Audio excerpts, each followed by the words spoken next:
ओम नमो भगवते वासुदेवाय। भगवान बृहस्पति देव की पूजा अर्चना के लिए बृहस्पतिवार को व्रत करके बृहस्पतिवार व्रत की कथा का श्रवण करना चाहिए। बृहस्पतिवार का व्रत करने और व्रत कथा सुनने से स्त्री पुरुषों की सभी मनोकामनाएं पूरी होती है। इस व्रत से धन संपत्ति की प्राप्ति होती है, निसंतानों को पुत्र प्राप्ति होती है, परिवार में सुख शांति बनी रहती है, सभी आनंद पूर्वक रहते हैं। अब आइए सुनते हैं बृहस्पतिवार व्रत कथा। प्राचीन समय की बात है। भारत में एक राजा राज्य करता था। वह बड़ा प्रतापी तथा दानी था। वह नित्य प्रति मंदिर में भगवत दर्शन करने जाता था। वह ब्राह्मण और गुरु की सेवा किया करता था। उसके द्वार से कोई भी याचक निराश होकर नहीं लौटता था। वह प्रत्येक गुरुवार को व्रत रखता एवं पूजन करता था। हर दिन गरीबों की सहायता करता था। परंतु यह सब बातें उसकी रानी को अच्छी नहीं लगती थी। वह न तो व्रत करती और न किसी को एक भी पैसा दान में देती थी। वह राजा से भी ऐसा करने को मना किया करती थी। एक समय की बात है। राजा शिकार खेलने वन को चले गए। घर पर रानी और दासी थी। उस समय गुरु बृहस्पति साधु का रूप धारण कर राजा के दरवाजे पर भिक्षा मांगने आए। साधु ने रानी से भिक्षा मांगी तो वह कहने लगी, हे साधु महाराज, मैं इस दान और पुण्य से तंग आ चुकी हूँ। इस कार्य के लिए तो मेरे पति देव ही बहुत हैं। अब आप ऐसी कृपा करें कि सारा धन नष्ट हो जाए तथा मैं आराम से रह सकूं। साधु रूपी बृहस्पति देव ने कहा, हे देवी, तुम बड़ी विचित्र हो। संतान और धन से कोई दुखी नहीं होता है, इसको सभी चाहते हैं। पापी भी पुत्र और धन की इच्छा करता है।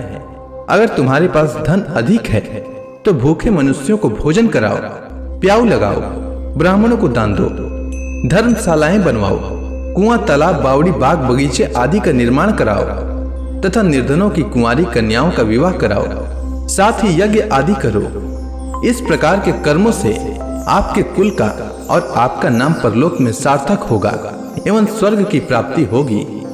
परंतु रानी साधु की इन बातों से खुश नहीं हुई।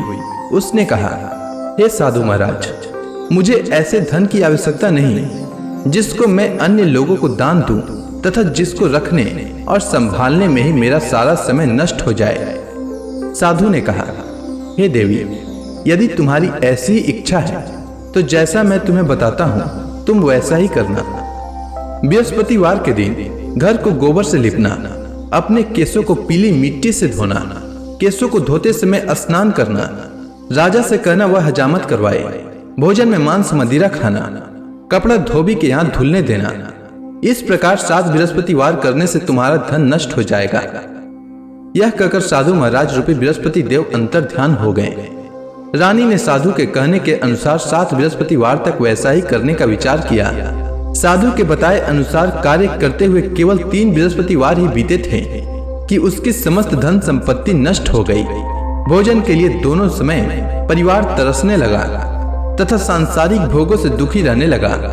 तब वह राजा रानी से कहने लगा कि हे रानी, तुम यहाँ पर रहो, मैं दूसरे देश को जाता हूँ, क्योंकि यहाँ पर मुझे सभी मनुष्य जानते हैं, इसलिए मैं यहाँ कोई कार्य नहीं कर सकता। मैं अब परदेश जा रहा हूँ, वहाँ कोई काम धंधा करूंगा, शायद हमारे भाग्य बदल जाए। ऐसा कहकर राजा परदेश चला गया। वह वहाँ जंगल से लकड़ी काट कर लाता और शहर में बेचता। इस तरह जीवन व्यतीत करने लगा। इधर राजा के बिना रानी और दासियां दुखी रहने लगी। किसी दिन भोजन मिलता और किसी दिन जल पीकर ही रह जाती। एक समय रानी और दासियों को 7 दिन बिना भोजन के व्यतीत करना पड़ा। तो रानी ने अपने दासी से कहा, हे दासी, यहाँ पास के ही नगर में मेरी बहन रहती है।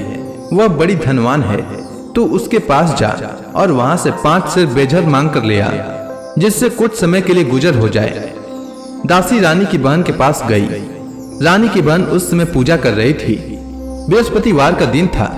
दासी ने रानी की बहन से कहा, हे रानी, मुझे आपकी बहन ने भेजा है, मुझे 5 सेर बेझर दे दो।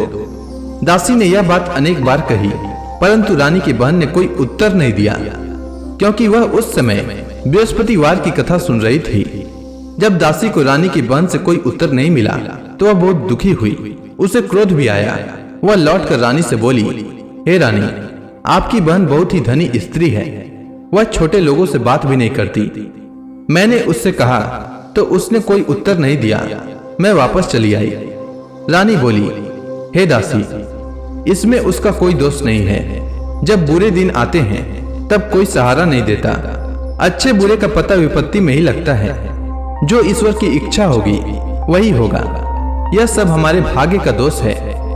उधर रानी की बहन ने सोचा कि मेरी बहन की दासी आई थी, परंतु मैं उससे नहीं बोली। इससे वह बहुत दुखी हुई होगी। अतः कथा सुन और भगवान विष्णु का पूजन समाप्त कर वह अपनी बहन के घर आई और कहने लगी, हे बहन, मैं बृहस्पतिवार का व्रत कर रही थी। तुम्हारी दासी हमारे घर आई थी, परंतु जब तक कथा होती है तब तक हम लोग न उठते हैं और न बोलते हैं, इसलिए मैं नहीं बोली। कहो दासी क्यों आई थी? रानी बोली, बहन, हमारे घर अनाज नहीं था। वैसे तुमसे कोई बात छिपी नहीं है। इस कारण मैंने दासी को तुम्हारे पास 5 सेर भेजर लेने के लिए भेजा था। रानी की बहन बोली, बहन देखो, बृहस्पति भगवान सबकी मनोकामना पूर्ण करते हैं। देखो, शायद तुम्हारे घर में अनाज रखा हो। यह सुनकर दासी घर के अंदर गई तो वहां उसे एक घड़ा बेझर का भरा मिल गया। उसे बड़ी हैरानी हुई क्योंकि उसने एक एक बर्तन देख लिया था।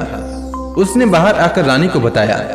दासी अपनी रानी से कहने लगी, हे रानी, देखो, वैसे हमको जब अन्न नहीं मिलता तो हम रोज ही व्रत करते हैं। अगर इनसे व्रत की विधि और कथा पूछ ली जाए तो उसे हम भी किया करेंगे।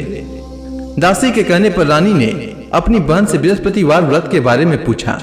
उसकी बहन ने बताया, हे रानी बहन, बृहस्पतिवार को सूर्योदय से पूर्व उठकर स्नान करके बृहस्पतिवार का व्रत करना चाहिए, लेकिन उस दिन सिर नहीं धोना चाहिए।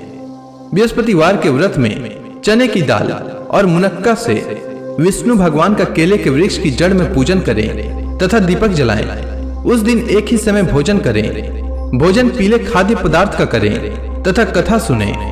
इस प्रकार करने से गुरु भगवान प्रसन्न होते हैं, अन्न पुत्र धन देते हैं, मनोकामना पूर्ण करते हैं। व्रत और पूजन की विधि बताकर रानी की बहन अपने घर लौट गई। रानी और दासी दोनों ने निश्चय किया कि बृहस्पति देव भगवान का पूजन जरूर करेंगे। 7 दिन बाद जब बृहस्पतिवार आया तो उन्होंने व्रत रखा। घुड़साल में जाकर चना और गुड़ बीन लाई तथा उसी दाल से केले की जड़ तथा विष्णु भगवान का पूजन किया। अब भोजन पीला कहाँ से आए? दोनों बड़ी दुखी हुई, परंतु उन्होंने व्रत किया था, इस कारण बृहस्पति देव भगवान प्रसन्न थे। एक साधारण व्यक्ति के रूप में वे 2 थालों में सुंदर पीला भोजन लेकर आए और दासी को देकर बोले, हे दासी, यह भोजन तुम्हारे और रानी के लिए है, तुम दोनों करना। दासी भोजन पाकर बड़ी प्रसन्न हुई और रानी से बोली, रानी जी, भोजन कर लो। रानी को भोजन आने के बारे में कुछ पता नहीं था, इसलिए वह दासी से बोली, जा तू ही भोजन कर, क्योंकि तू हमारी व्यर्थ में हंसी उड़ाती है। दासी बोली, एक व्यक्ति भोजन दे गया है। रानी कहने लगी, वह भोजन तेरे लिए दे गया है, तू ही भोजन कर। दासी ने कहा, वह व्यक्ति हम दोनों के लिए 2 थालों में भोजन दे गया है, इसलिए मैं और आप दोनों ही साथ साथ भोजन करेंगी। दोनों ने गुरु भगवान को नमस्कार कर भोजन प्रारंभ किया। उसके बाद से वे प्रत्येक बृहस्पतिवार को गुरु भगवान का व्रत और पूजन करने लगी। बृहस्पति भगवान की कृपा से उनके पास धन हो गया, परंतु रानी फिर से पहले की ही तरह आलस्य करने लगी। तब दासी बोली, देखो रानी, तुम पहले भी इस प्रकार आलस्य करती थी। तुम्हें धन के रखने में कष्ट होता था, इस कारण सभी धन नष्ट हो गया। अब गुरु भगवान की कृपा से धन मिला है तो फिर तुम्हें आलस्य होता है। बड़ी मुसीबतों के बाद हमने यह धन पाया है, इसलिए हमें दान पुण्य करना चाहिए। तुम भूखे मनुष्यों को भोजन कराओ, प्याऊ लगवाओ, ब्राह्मणों को दान दो, कुआं तालाब बावड़ी आदि का निर्माण कराओ, मंदिर पाठशाला बनवाकर दान दो, कुंवारी कन्याओं का विवाह करवाओ। धन को शुभ कार्यों में खर्च करो, जिससे तुम्हारे कुल का यश बढ़े तथा स्वर्ग प्राप्त हो और पितृ प्रसन्न हो।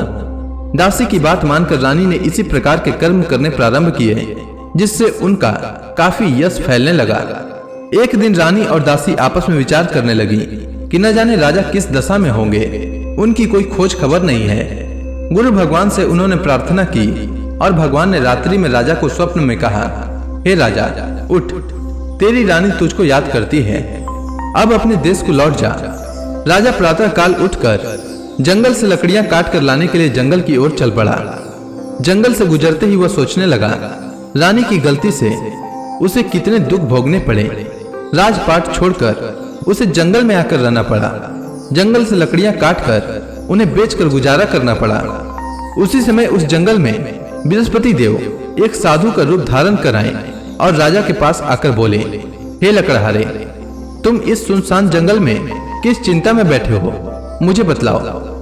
यह सुनकर राजा के नेत्रों में जल भर आया और साधु की वंदना कर बोले, हे प्रभु, आप सब कुछ जानने वाले हैं। इतना कहकर राजा ने साधु को अपनी संपूर्ण कहानी सुना दी। महात्मा दयालु होते हैं। वे राजा से बोले, हे राजा, तुम्हारी पत्नी ने बृहस्पति देव के प्रति अपराध किया था, जिसके कारण तुम्हारी यह दशा हुई है। अब तुम किसी प्रकार की चिंता मत करो, भगवान तुम्हें पहले से अधिक धन देंगे। देखो, तुम्हारी पत्नी ने बृहस्पतिवार का व्रत प्रारंभ कर दिया है। अब तुम भी बृहस्पतिवार का व्रत करके चने की दाल व गुड़ जल के लोटे में डालकर केले का पूजन करो, फिर कथा सुनो। भगवान तुम्हारी सब मनोकामनाओं को पूर्ण करेंगे। साधु को प्रसन्न देखकर राजा बोला, हे प्रभु, मुझे लकड़ी बेचकर इतना पैसा भी नहीं बचता जिससे भोजन करने के उपरांत कुछ बचा सकूं। मैंने रात्रि में अपनी रानी को व्याकुल देखा है। मेरे पास कोई साधन नहीं जिससे समाचार जान सकूं। फिर मैं बृहस्पति देव की क्या कहानी सुनूं? मुझको तो कुछ भी मालूम नहीं है। साधु ने कहा, हे राजा, तुम किसी बात की चिंता मत करो। बृहस्पतिवार के दिन तुम रोजाना की तरह लकड़ियां लेकर शहर में जाओ। तुम्हें रोज से 2 गुना धन प्राप्त होगा, जिससे तुम भली भांति भोजन कर लोगे तथा बृहस्पति देव की पूजा का सामान भी आ जाएगा। इसके बाद राजा ने साधु के कहे अनुसार बृहस्पतिवार का व्रत किया। बृहस्पतिवार का व्रत करने से राजा के दिन सुधर गए। इसके बाद वह अपनी रानी के पास गया और फिर दोनों आनंद से जीवन यापन करने लगे। इसलिए सुख समृद्धि की कामना करने वाले मनुष्यों को बृहस्पतिवार का व्रत करना चाहिए और बृहस्पति देव की पूजा करनी चाहिए। साथ ही बृहस्पतिवार व्रत की कथा सुनना चाहिए।